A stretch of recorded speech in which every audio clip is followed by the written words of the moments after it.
you embody discipline and doing hard things. Right. I think you just start right off with Yep. the Let's just go there. the bold truth. But right before we went hot mics, Right. we were talking about learning. Right. Right now, you're spending some time learning and doing things that I think most people probably don't typically associate David Goggins with. Right. Why don't you tell us about that? Well, most people just look at me as the guy that runs and yells as he's running. And that's, while I do that, to motivate people, but people don't understand that my day is broken up into segments. I work out, I eat, I sleep, but I spend most of my time studying. So like I'm in the medical world, I'm a paramedic in Canada, but I spend a lot of my time trying to nuke every single thing about it because I'm not trying to just be a paramedic, learn about veins and arteries and how the heart pumps and stuff like that. I'm trying to learn to the point where I can save someone's life.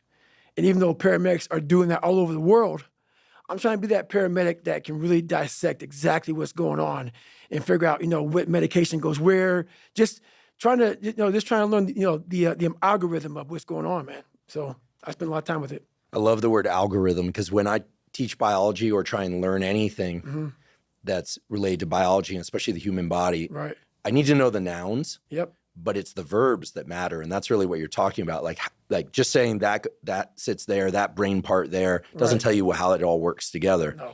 So, what does your process for studying look like? Like if we dropped a camera in the room, but a microphone into your inner dialogue. Right. Gosh, wouldn't we all love that? But if we dropped a microphone into your inner dialogue, are you waking up, looking at the books, and going, "Yeah, fresh day, let's learn," or is some of the same resistance that you've talked about coming up around physical work, is that coming up from time to time? You know what? I was nervous at first. I'm gonna keep I'm gonna keep it real. I'm gonna keep it real. So I'm not a real smart guy.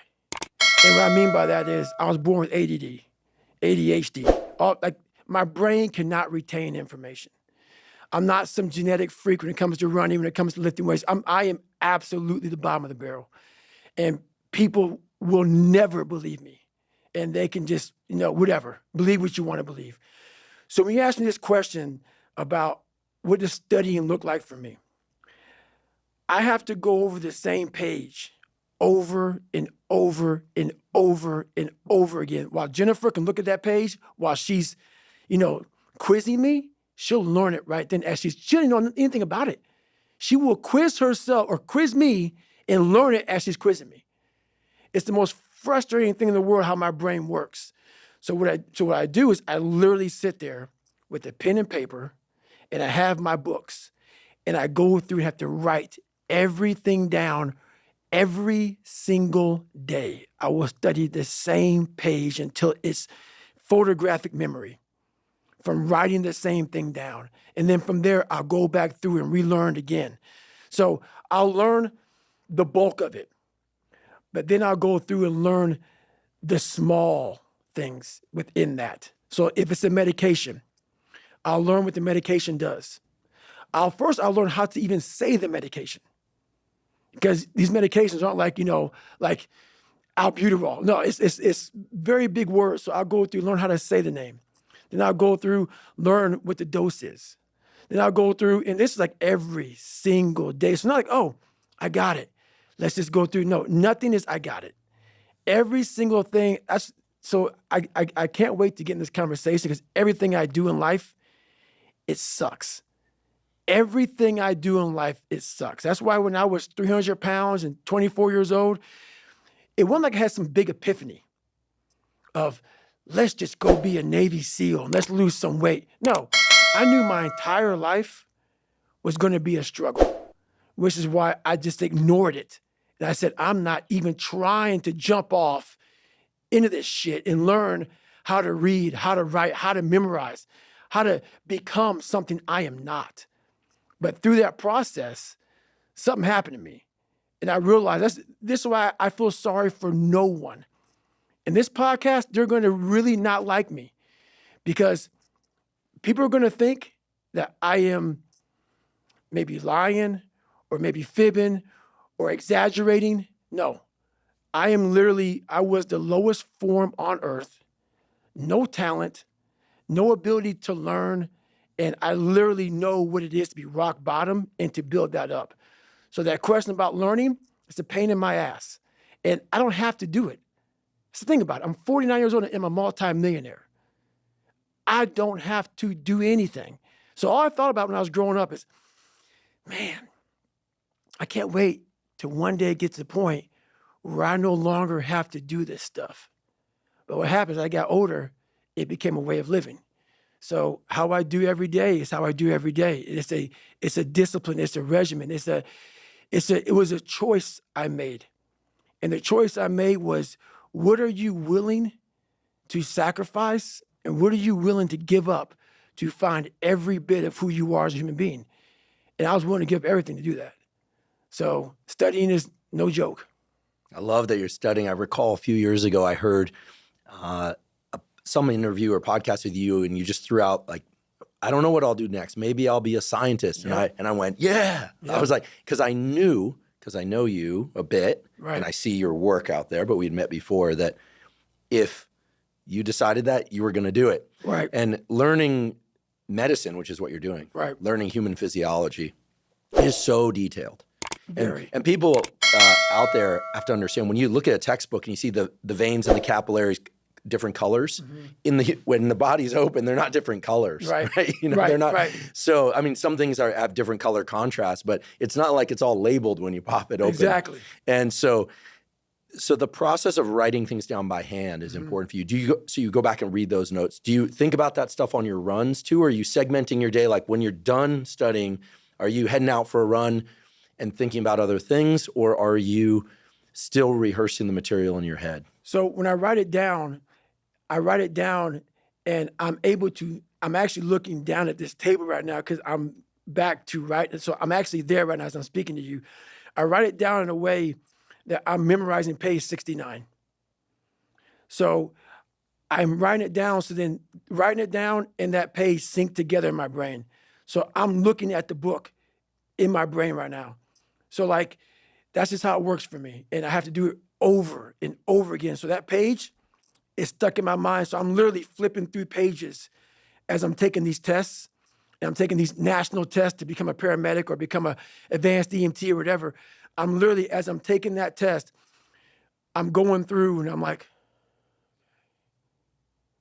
and I'm flipping pages in my head of where that page was. And how I do that is just from how I write it and how it's on the page. When I run, I can't recall any of it. I cannot bring any of that because I'm running. How my mind is wired now is that everything I do is what I do. Because the focus it takes for me to, like right now, I'm running. I'm not like a great runner. I'm not like injury free. So like my first 20 minutes of the run, I'm limping. I'm literally limping because I've had several knee surgeries and my body was twisted. And so now it's untwisting. So people look at me, oh, it looks like he's limp, like limping when he runs. I am limping when I run. My body's jacked up. So I'm focusing on how to get the best out of a broken body. So everything I do is a total focus on what I'm doing at that point in my life. So it seems like you've really trained away or somehow gotten away from the ADD that you mentioned. Because what you described is like a deep trench. It's like a V-shaped trench. I'm imagining like there's a ball bearing and it's like, and it can only go forward in that trench. Or back and it goes forward. It's not like sliding around at the, like concave at the bottom, like a tension. So it's like you've trained that up. Is there a similar feeling when you're in the full focus of running versus full focus of studying? Is it kind of feel like, oh yeah, that's the same groove, but different thing? Or is it just completely different world? It's a completely different world. Like it's just, both of them for me is suffering, but suffering a whole different way. Like when I was going through school, I'll never forget, I think I was in 3rd grade.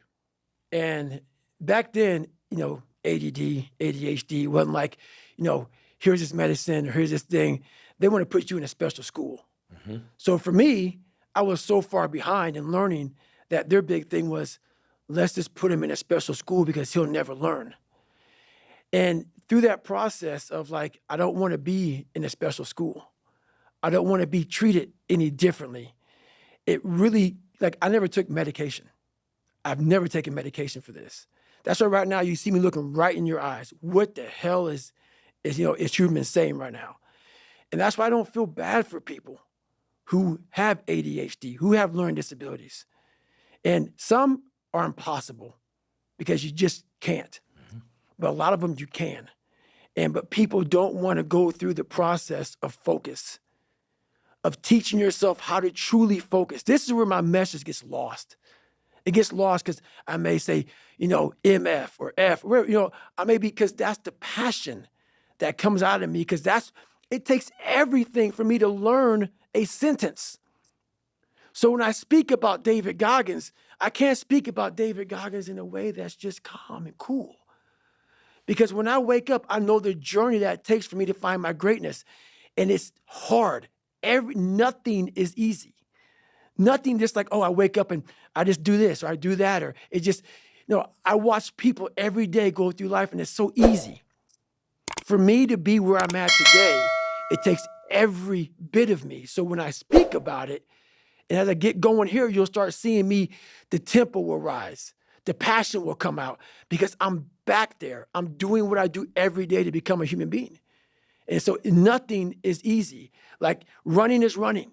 It sucks, but you have a choice to make. Do you want to sit down and go back to that guy you once were? No. So this is what it takes. It takes that misunderstanding of people, and they'll never get it because they were never David Goggins. So that is what it takes for me to do what I do. It may take you something differently. So for me, everything has to be in the studying. Everything has to be into this. Everything has to be, and everywhere I am, it has to be there. Me, focused where I am. That's why you're my second podcast I've done since the book came out. I don't have time for that shit. Because if I want to be great, I'm not trying to maximize money or maximize people knowing me. I do these things because maybe someone out there will understand me and get it and say, I can grow from this guy. And others just won't. Sounds like friction is something you're very familiar with. It's a word just that I feel like is like cast above us right now in boldface, highlighted, underlined letters. It's just friction like is growth. Friction. Yes. Like you're up in the morning, and I imagine David Goggins going to the coffee maker, stretching out, good morning, sunshine, and you're telling me from eyelids open, there's friction. Yes, and that is the thing that people don't fucking get. The biggest misunderstanding about David Goggins of all time. It's like, whether you believe in God or not, I do. He put this lab rat, which is me, on this planet and said, let me fucking see what a beat up, abused kid who can barely learn, who has a twisted body, messed up genetics, sickle cell, this and that. Let me give him everything that pretty much disqualifies you from the military. But back then, it wasn't as strict. And let's put him in this and see what comes out of it. So to do that, friction. You don't wake up in the morning time and go to the coffee maker. Matter of fact, sometimes you don't even sleep. What it requires is when I'm at 2 o'clock it's 2 o'clock in the morning, and my brain is thinking about a fucking drug. And I got to get up and look in my book to see what that drug is, how I remember it. And this is every day of my fucking life. That's why when I train a fighter or I train someone, I'm like, you have no fucking idea how great you really are. Because you are using such minimal of what you have. And if people can learn to focus